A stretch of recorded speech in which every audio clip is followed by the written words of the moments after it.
The narrative that we are historically a peaceful nation, it robs us the opportunity to tell our version of Game of Thrones in Botswana.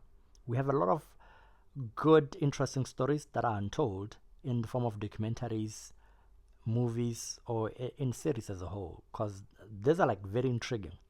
I'll start with Kgosi Seitlhamo. At one point, Bakwena had broken down into factions, and one faction was led by Kgosi Seitlhamo.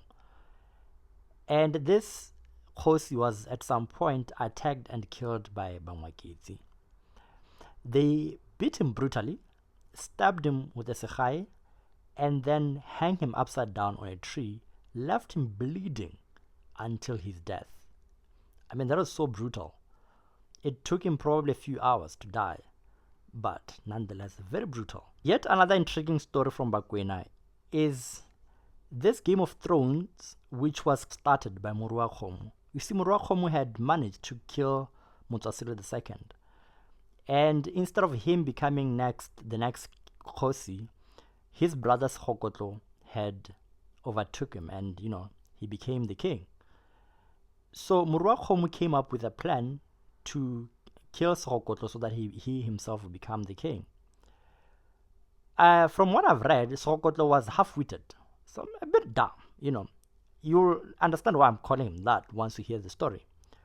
So this was during a drought, but when apparently during drought season they would eat locusts. And this particular year was very dry. It was so dry that even the locusts were not there.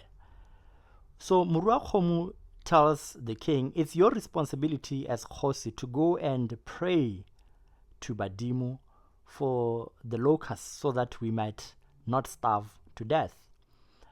Segokotlo agrees with Moruakgomo to carry out this order, and they go into the bush.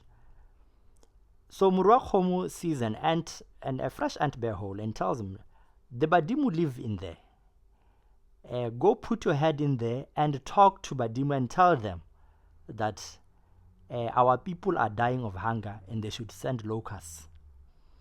And the unsuspecting, half-witted, trusting Segokotlo goes to the ant bear hole, puts his head in, and one of Moruakgomo's henchmen, he decapitates him.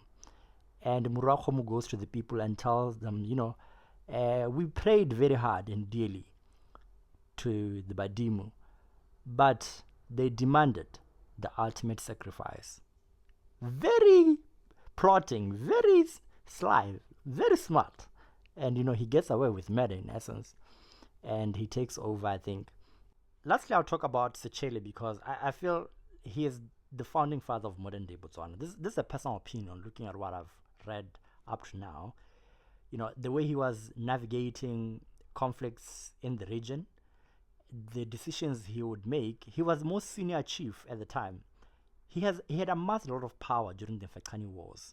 He had guns, access to gunpowder, access to a lot of war machinery that put him in a strategic position to be able to offer safe haven to fellow tribesmen in the neighborhood. And the way he handled himself put him in a position to consolidate the Batswana tribes and offer them independence. And I think in essence it led to modern day Botswana. He was very diplomatic in how he was handling his business with the British, how he was handling his business with the Boers as well. He was tough when he needed to be. There's one event that is worth talking about that arose due to the war between Bakata Baha Manana, led by Musielele, and the Boers in the Transvaal. So these two were at war for a minute. And at some point, Bakata Baha Manana raided the cattle from the Boers in Transvaal. And then they fled to Kgosi Seitlhamo for protection. And Kgosi Seitlhamo I did not turn them back. He actually gave them that safe haven, So the Boers come to him and they demand Musielele's head. Kgosi Seitlhamo, give us Musielele. and he stands up. They describe him as a big man. If you've seen the pictures, he's described as a big black man, huge, you know. And he stands and he points at his stomach. He says, "Lekgowa, musielele ke yo, ke mo jele, ka motse."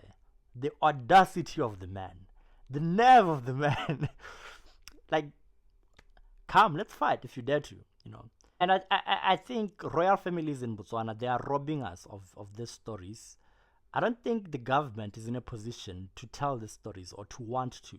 But I think royal families in different forms or from different tribes, they're in a position to want, they should be in a position to want to tell the stories, because once they commission the work, the research, consolidating the research, and then making a documentary or making a movie, the next best thing is they can license this to different people, even BTV or Netflix or whoever, and they can make a bit of money from that. So it's a bit disappointing that we don't have any